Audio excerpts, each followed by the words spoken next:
In his closing argument to voters before the midterms, John Fetterman spoke for all Democrats when he explained his plan to combat record inflation. Well, let's talk about inflation because that's a big concern for voters. What do you think the biggest cause of inflation is? And should the Biden administration be doing more? No, I just do. I think that simply is also, let's talk about the trillions in massive tax cuts to the corporate tax structure as well. True. Trillions of dollars that have added to the deficit. And now they still want to support those as well. True. I think in terms of being very serious about addressing inflation is making sure that those rates are brought back into a line with what they should have been, where they're able to fight the deficit. Now, in Fetterman's defense, that answer was no less coherent than anything we've ever heard from Kamala Harris. So perhaps there is a political future for John Fetterman after all. And by the way, that answer, I'm not joking, that answer is no worse than Joe Biden's answer on the very same question. Assuming that the Democrats don't steal this thing, and unfortunately that is far from certain at the moment, the libs will soon be blaming their election losses on everything under the sun. Fetterman's health, and Putin's invasion, and the mean old conservative media, and on and on. They're going to blame everything but what the polls and the voters are telling them, namely that the Democrats are poised to lose because their policies, every single one of them, have failed. I'm Michael Knowles. This is The Michael Knowles Show.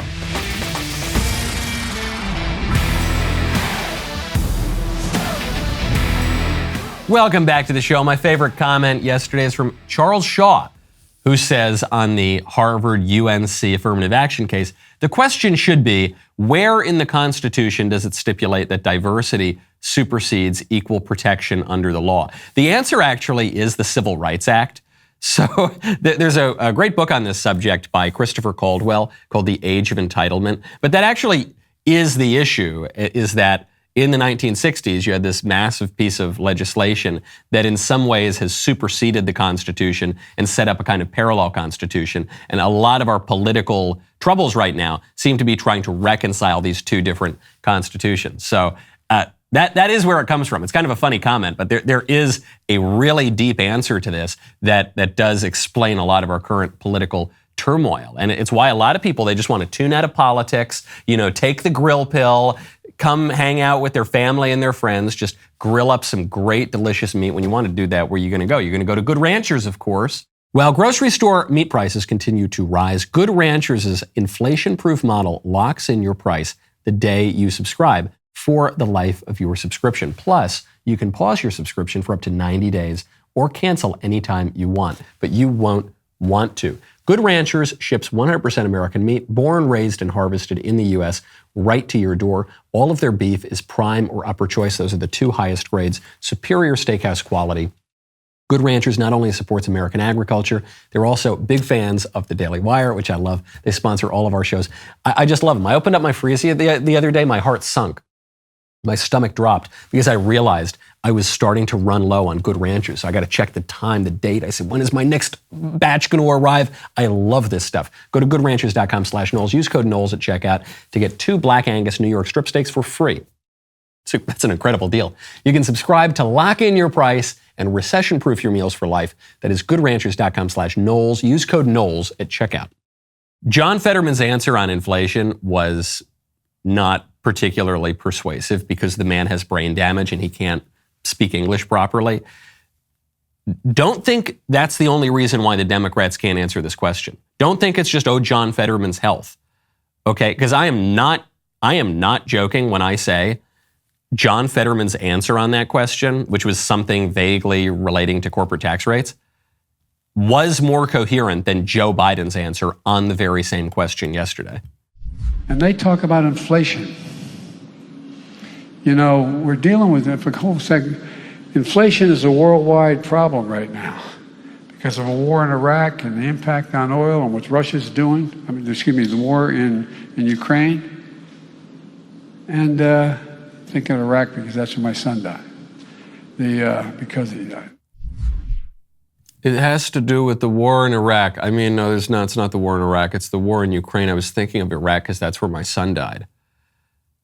There's so much wrong with that answer.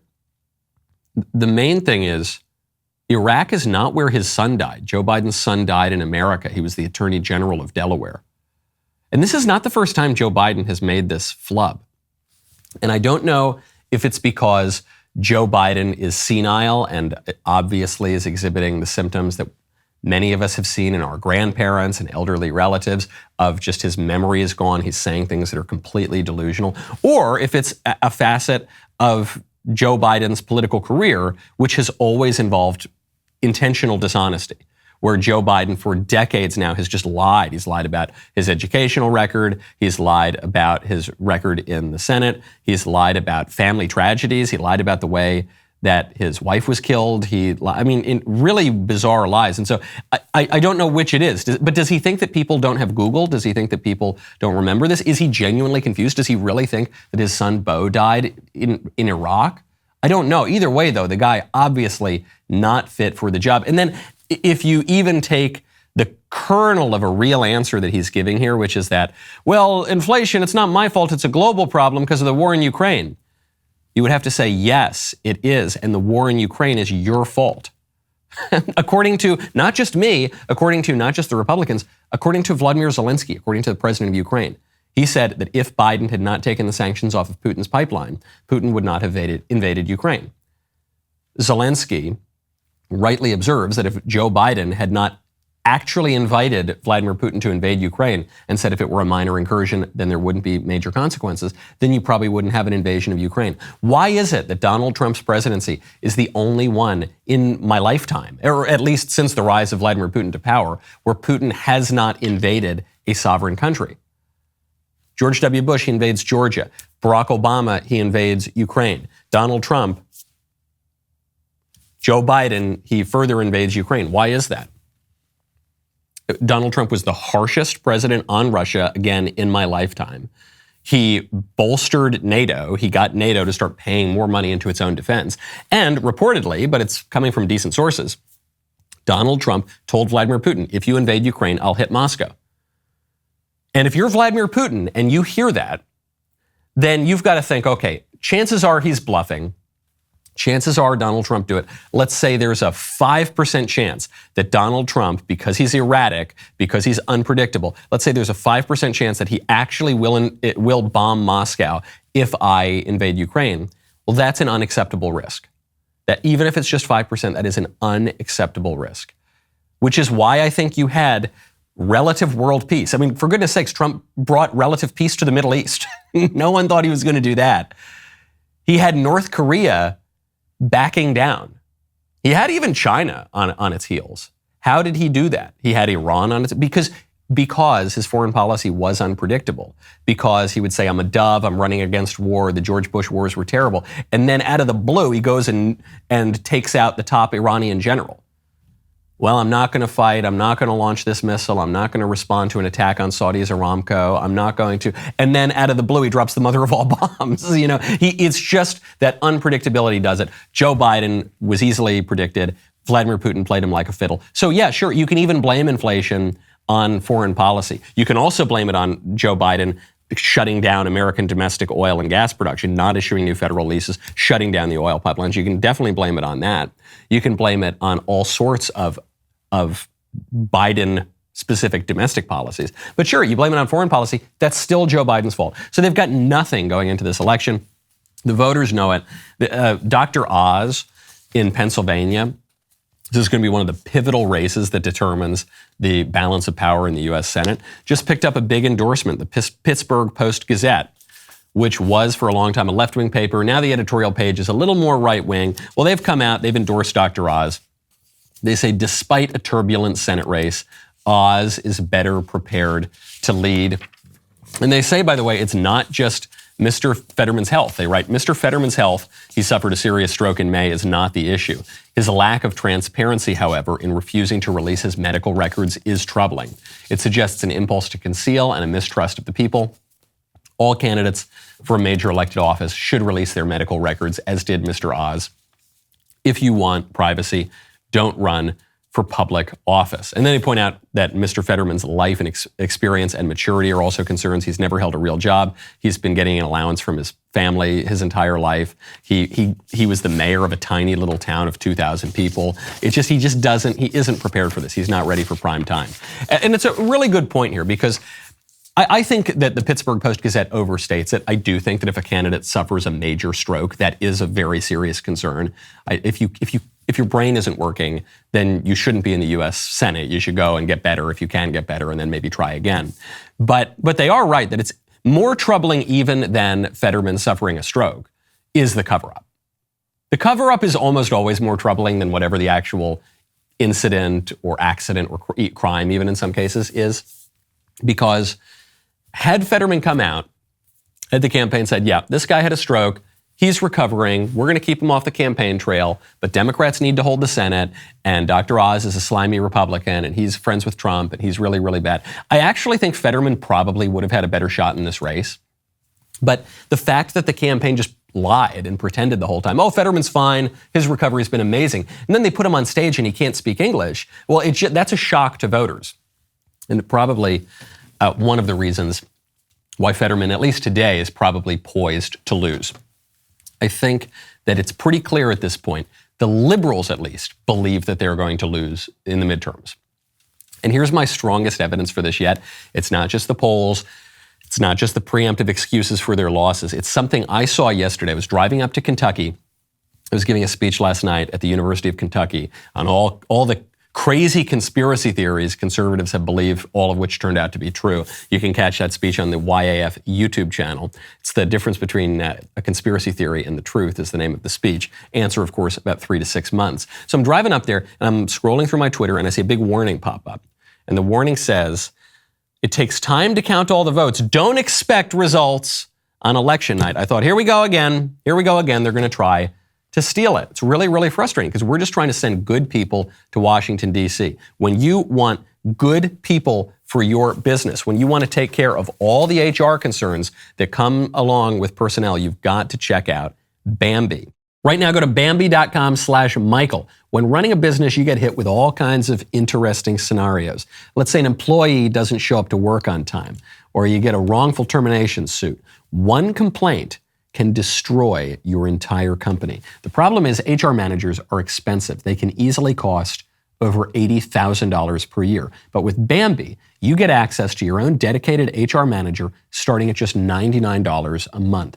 All of Bambee's HR managers are based in the United States and can support the nuances across all 50 states. Your manager is available by phone, email, and real-time chat to help you effortlessly run employee onboardings and terminations, encourage good performance, and make sure your business stays compliant with ever-changing HR regulations. With Bambee's HR Autopilot, you can automate the most important HR practices, such as setting policies, training, and feedback. In fact, Bambee clients are 4 times less likely to have a complaint filed against them. Really good news. Go to Bambee.com/Michael right now. Type Michael Knowles when you sign up. That will really help the show. That is BAMBEE.com/Michael. Type in Michael Knowles. Here we go again. Here we go again. It takes time to count all the votes. It's expected to take multiple days to count the votes, so the projected winners of some elections might not be announced yet. This means you could encounter unconfirmed claims that a candidate has won their race. Find out more is the button underneath that post, and then learn how voting by mail is safe and secure. This is what Twitter is telling me already, because Twitter knows that the conservatives are poised to win. Nothing that Twitter said in that post is true. That whole post is fake news. It doesn't take time to count all the votes. Brazil was able to count all the votes in one night. On election night, they got the results. They know who won the presidential election. For my lifetime, pretty much every election was settled on election night. There were some exceptions when it was really, really close. But right now, according to the polls, a lot of these elections are not going to be really, really close. So why is it going to take forever and ever to count? How come it's only since 2020? How come it's only since the Democrats became fanatically obsessed with keeping Donald Trump out of political office by any means necessary that America can't conduct elections? That it just takes days and weeks. Don't you? Oh, it always takes days and weeks to count all the votes. How come it never took days and weeks for my whole life until 2020? And then they changed all the voting rules, and now it takes a little while because Democrats need to, first the Democrats need to count the votes, and then they need to figure out how many more votes they need, and then it's going to take days and weeks and a few broken water pipes to figure out how they can get those votes in, and then magically, all of a sudden, the numbers change and the Democrats win. It's ridiculous. It's so transparent. And yet, if you raise any questions about that, you're the crazy conspiracy theorist.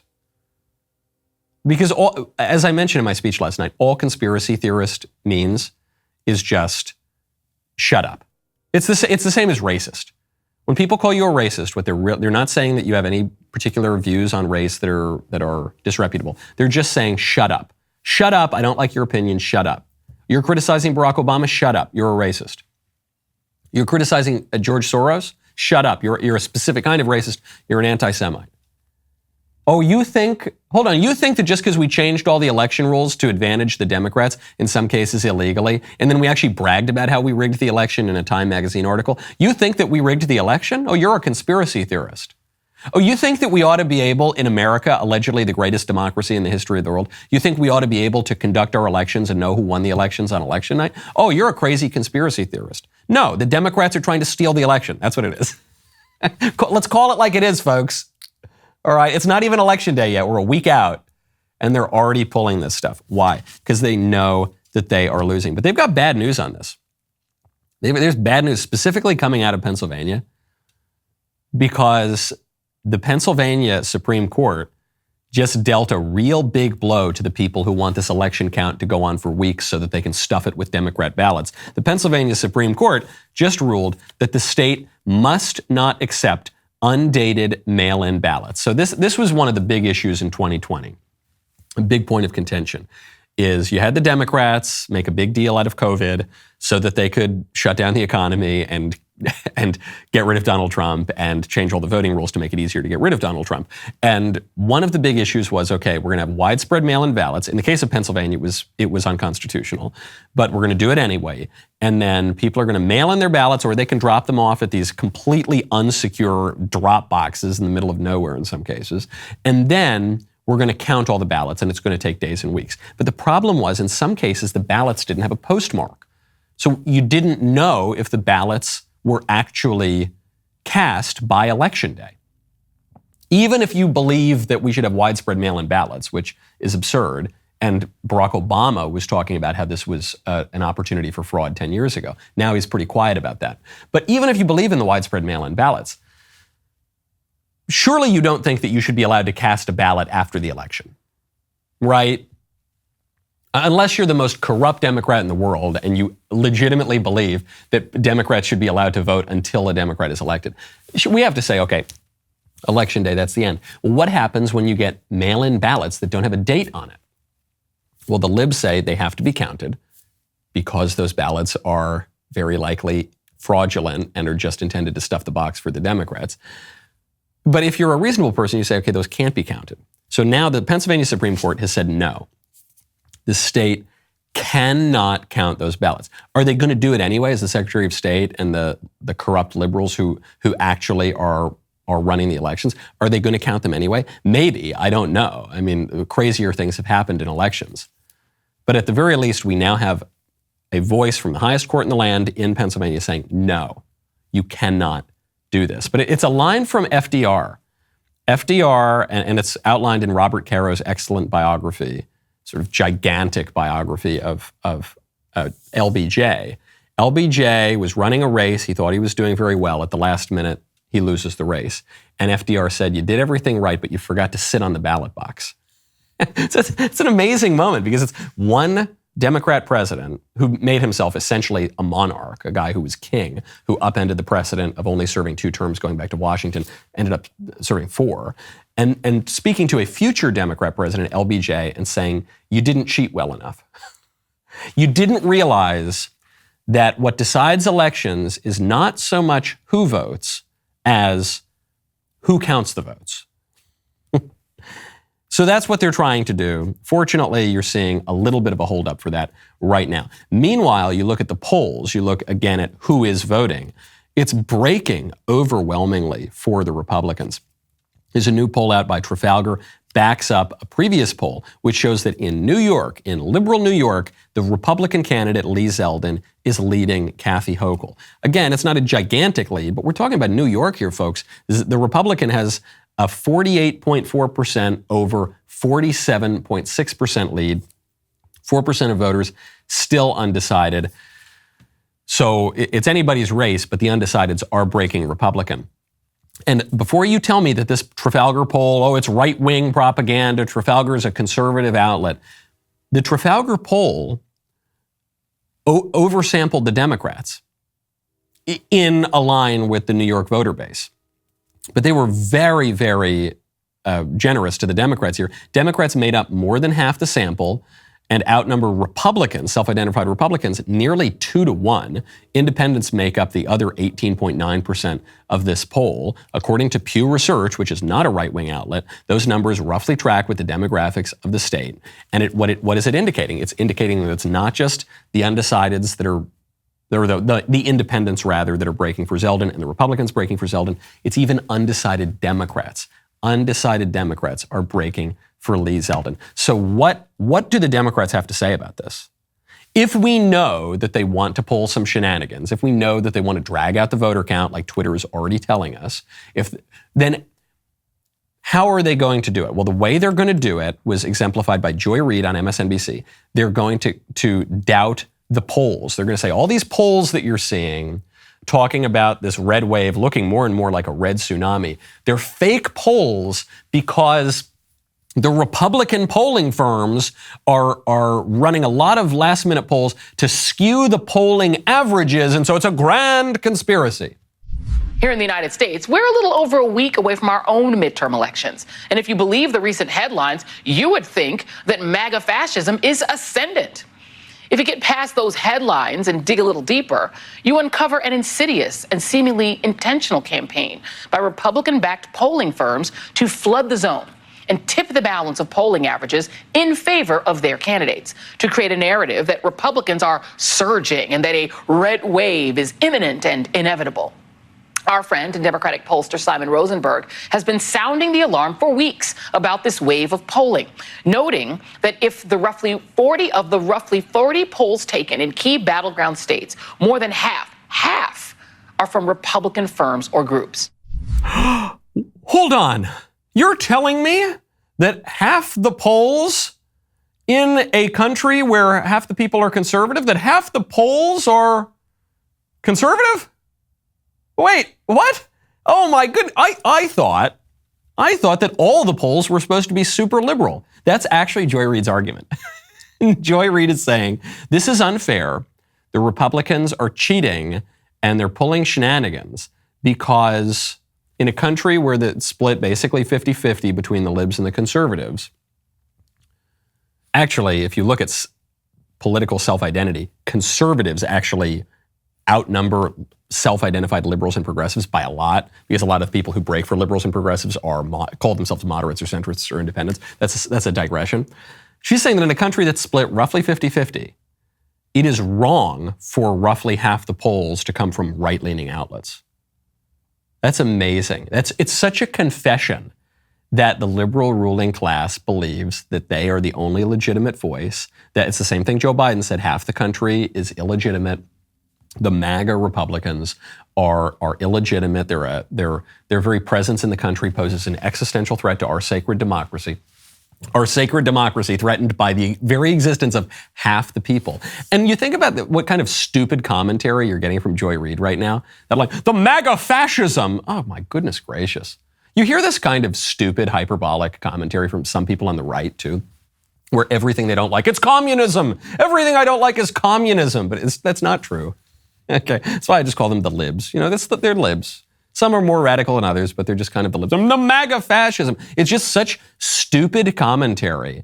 And then they get caught up in these own really dumb arguments because I guess they don't hear themselves. Joy Reid's argument is that we shouldn't have polls that reflect the voter makeup of the country. Why? because they don't believe that ultimately they don't believe that the voters really should have a say over the direction of the country because, as Joy Reid says, half the country is fascist and they have no role in our sacred democracy. Is it any wonder that their campaigns are not connecting with voters? Is it any wonder that the polls, which are, by the way, even the right-wing polls are oversampling the Democrats, is it any wonder that the polls are reflecting a potential red wave? The real answer as to why the Democrats are doing so bad a week before the midterms is that their candidates are bad and their platform is bad and it's not resonating with voters. Kathy Hochul, who's now losing to the Republican in New York, isn't that crazy? Kathy Hochul got in hot water because during her debate with Lee Zeldin, she couldn't answer any of his questions on crime. Why is crime going up in New York? Why are you not getting harsher on crime? And Kathy Hochul said, who cares about crime? She said, Lee, why do you keep going back to crime? Why are you so concerned with locking up criminals? Completely tone deaf. Can you imagine if you were a New York voter hearing that? Forget about Republican or Democrat. You're just a regular New York voter who's concerned about your kids not getting shot on the way to school, who's concerned about your business not getting looted. And you hear the governor of New York begging you to elect her say, come on, who cares about crime? What's the big deal? Let's talk about transgenderism. Come on, let's talk about things that matter, like chopping off your kids' genitals. It's so tone deaf. And Kathy Hochul's doubling down on this. Kathy Hochul goes on Al Sharpton's show on MSNBC. I didn't realize he still had a show. Okay, whatever. She goes on Al Sharpton's show and she says that the concerns about crime are a Republican conspiracy. These are master manipulators. They have this conspiracy going all across America to try and convince people that in democratic states they're not as safe. Well, guess what? They're also not only election deniers, they're data deniers. The data shows that shootings and murders are down in our state by 15%, even in New York City, down 20% on Long Island, where Lee Zeldin comes from. And it's the Republican states where they have almost no restrictions on guns.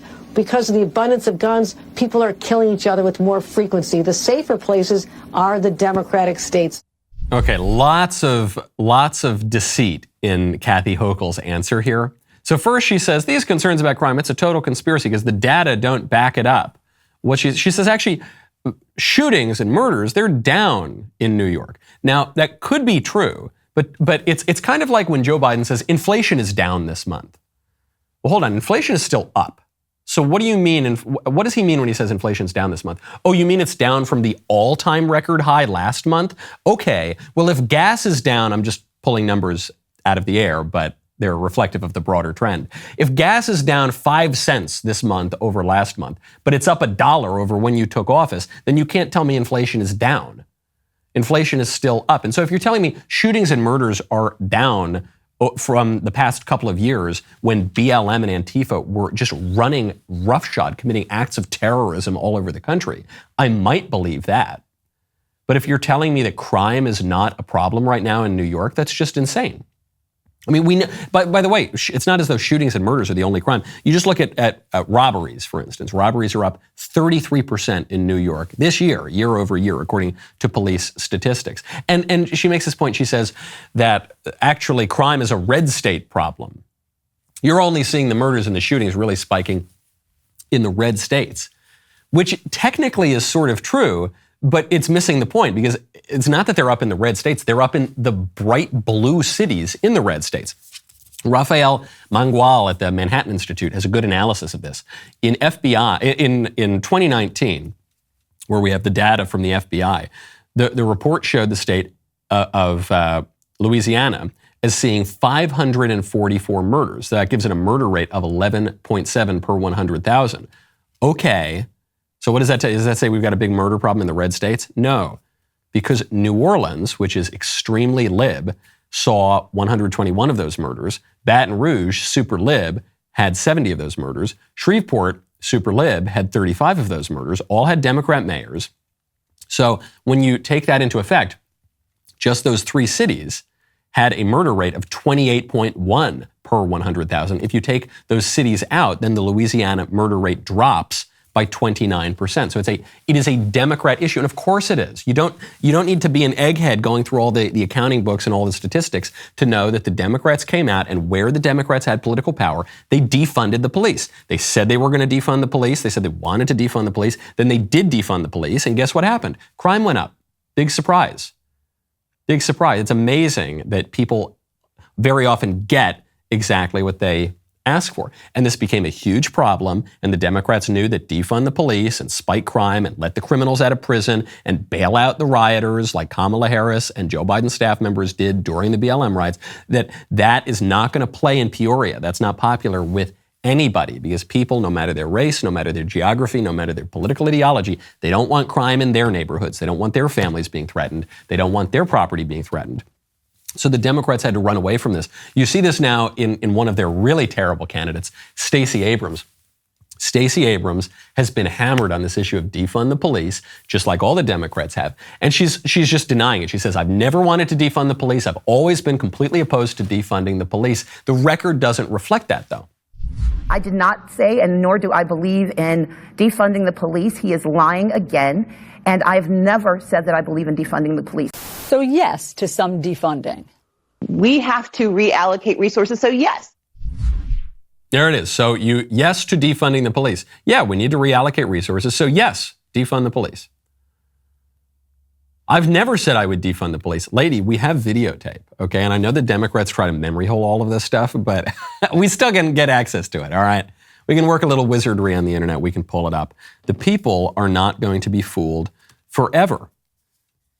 Okay, so it's no wonder. Why are the Democrats looking like they're losing right now? It's the polls.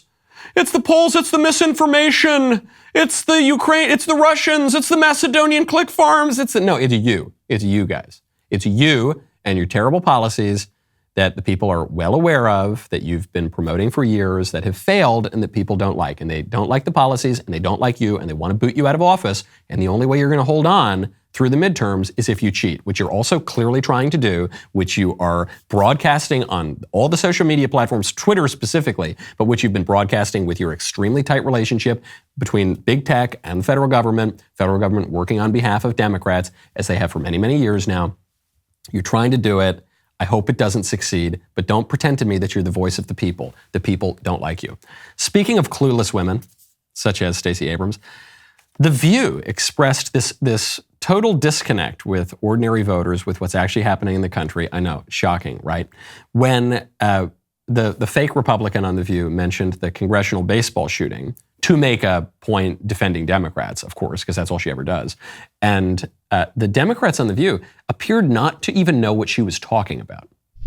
What is on the rise is political violence. And I want to say unequivocally, political violence, left, right, center, is wrong. To those in my party who are not calling this out directly, shame on you. This is an 82-year-old man. He's being charged with elderly abuse for what he did. And really quickly, I was working for the Freedom Caucus when the 2017 congressional baseball shooting took place. What is that? My bosses were actually targeted at the time. Ted Cruz was part of the Freedom Caucus. No, it's actually just House members. But Steve Scalise was nearly killed in that shooting. The difference is every Democrat roundly condemned it, and they rooted for his recovery. Okay, so that's not true. There were very prominent Democrats who didn't roundly condemn it and root for his recovery. One of them is the Wisconsin Democrat Senate candidate right now, Mandela Barnes, who made fun of Steve Scalise for getting shot and tweeted out a picture of Steve Scalise on a little scooter, as he was recovering. And it said, "Taking one for the team. I question how people vote against self-interest, but this is next level. He literally almost died on this hill. Ha, ha, ha, ha. Steve Scalise almost got shot. He should abandon the Second Amendment." So Alyssa Farah's point is an extremely dumb one, but not as dumb as her colleagues, who, when she says, I was working in the Freedom Caucus during the congressional baseball shooting, and Joy Behar goes, "What's that?" And it's unclear from the clip, was Joy Behar, Sonny Hostin thinks that Joy Behar was asking, what is the Freedom Caucus? But it's unclear from the clip. It might be that Joy Behar was asking, what was the congressional baseball shooting? I'm not surprised. I think if you pulled 100 Democrats right now on the street, you said, hey, what do you think of the congressional baseball shooting? Probably 97 of them would not know what it is, because it was downplayed by the media because it involved a leftist trying to murder conservatives. But even if she asks, what's the Freedom Caucus? What do you mean, what's the Freedom Caucus? That's the main Republican outlet in the House of Representatives. What do you mean you don't know what that is? And then the co-host, who's supposed to know anything about American politics, says, that's the thing Ted Cruz was in. And the poor fake Republican has to correct her and say, no, actually, it's just in the House, and Ted Cruz is in the Senate. So hosts of a major public affairs show, there are two houses in the Congress. There's the House of Representatives and the Senate, and then there are three branches of government. There's a legislature and and they just don't know anything. They don't know anything. And they can get away with not knowing anything because the libs have all of the power, so it doesn't really matter. And because they've destroyed American education, the people don't really call them on it. But they can't get away with it forever, okay? People recognize eventually when things are going wrong, when something's wrong in their government, when the people running the show have no idea what the hell they're doing. And that's happening right now. Even people who don't study political philosophy and don't have very fancy degrees and haven't worked on Capitol Hill, they can look around and say, crime is going up, the economy is in the gutter, they're trying to chop off my kids' genitals, the border is completely unsecure, millions of foreigners are flooding in, we're on the brink of World War III. Whoever is running the show, I don't want to hear any of your stupid excuses about it's Putin's fault, it's the Republican, it's the misinformation, whatever it is, the buck stops with you. You guys have done a terrible job, and we're going to vote you out. While radical gender ideologues decry the harms of the girls' room and the boys' room and comedy specials and dead-named celebrities and all the rest of it, kids are the ones who are actually suffering. Just recently, the FDA issued a warning that prescribed puberty blockers, the ones that transgender activists claim are harmless and reversible, can actually cause vision loss and brain swelling. The experimentation on children has to end. To fight back, we must expose and defend the truth, as my pal Matt Walsh has done in his breakout documentary, What is a Woman? With over 5,000 audience ratings on Rotten Tomatoes, What is a Woman is pushing back against the left's dangerous narratives. Help us to keep the momentum going by watching and sharing the movie. Go to dailywire.com/Knowles today to become a member and watch it.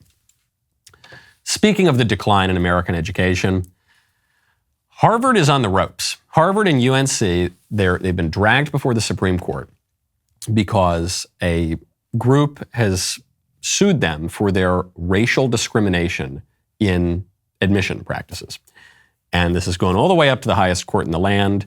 And they're saying, look, Harvard, you discriminate against Asians, you discriminate against white people, you give an unfair advantage to black students, you give an unfair advantage to Hispanic students, and this is wrong. And it certainly should be, it seems like it should be unconstitutional. Seems like it is unconstitutional, but we've tolerated this for many decades in the country, and it's just wrong. It's wrong that people are discriminated against on their race. It's wrong that a white kid or an Asian kid or some Vietnamese immigrant who works really hard and doesn't come from a lot of money and doesn't come from a lot of privilege and just works really, really hard is disadvantaged because his facial features look a certain way and his skin is a certain color. That's wrong to do, and we all know it, and you got to stop it.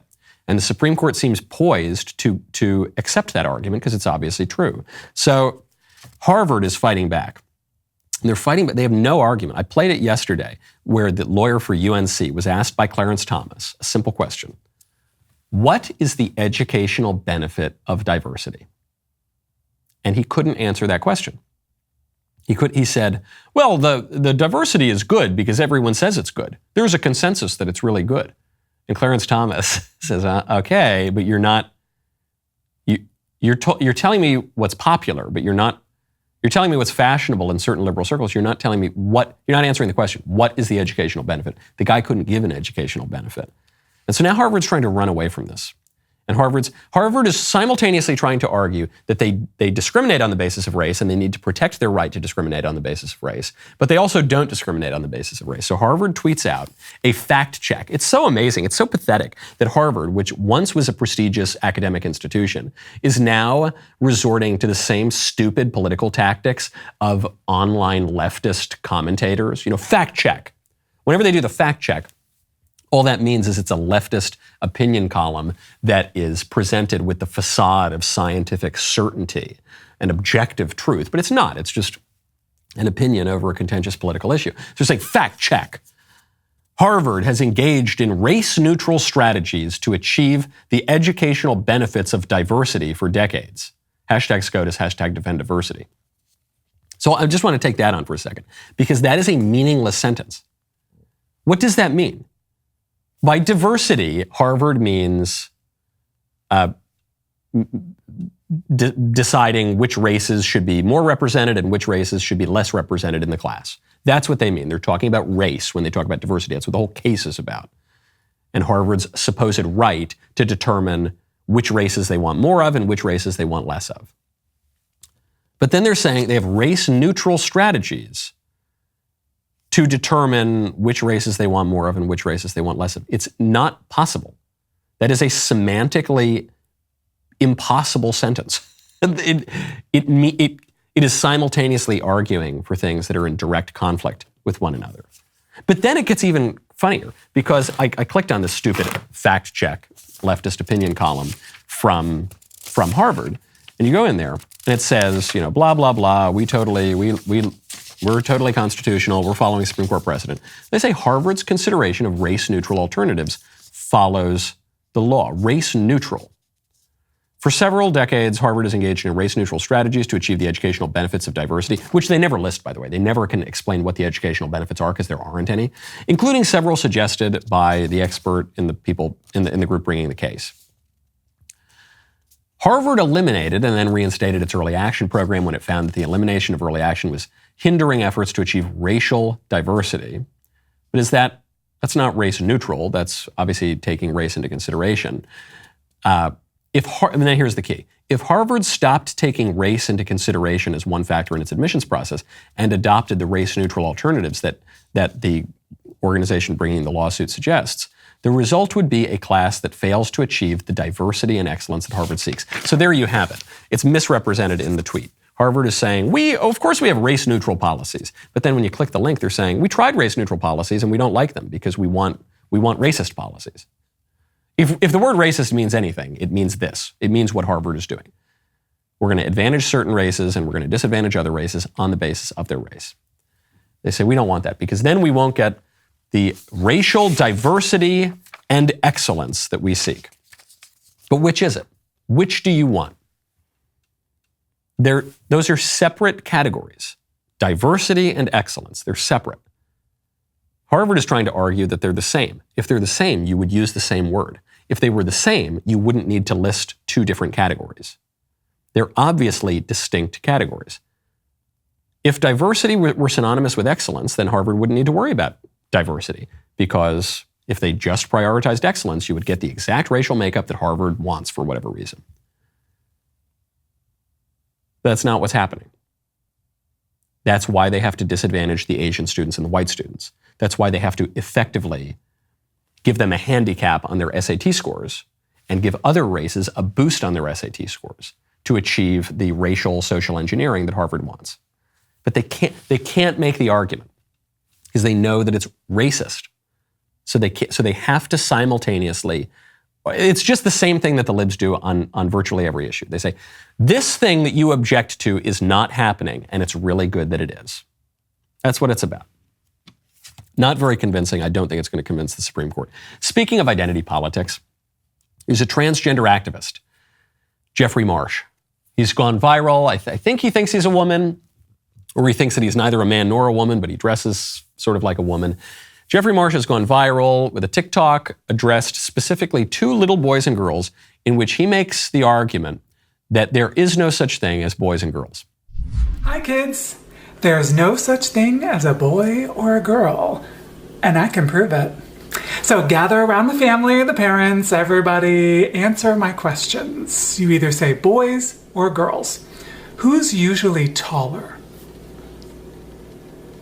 Oh, boys? Okay, but you've met some short boys, right? You've met some tall girls. So usually boys are taller, but not always. Okay, who likes the color pink? Girls? Okay, but you've met girls who don't like pink. And you met boys who do like pink. So usually girls like pink, but not always. Everything you can think of that makes a boy or makes a girl is usually, but not always. And some of them are not even usually. Where does that leave you? Free. You get to like what you like. You get to be who you are. Maybe you're even like me, and you're not a boy or a girl. So obviously a very confused man and a very creepy man, and he should not be allowed within 300 yards of children. But his argument is not coherent either. His argument is ultimately self-defeating. It's a nice bookend of the show. You open up with John Fetterman and Joe Biden, you end with this guy. I'm not sure who the least coherent one is. The reason his argument is self-undermining is not because he's wrong about the color pink. He's right about that.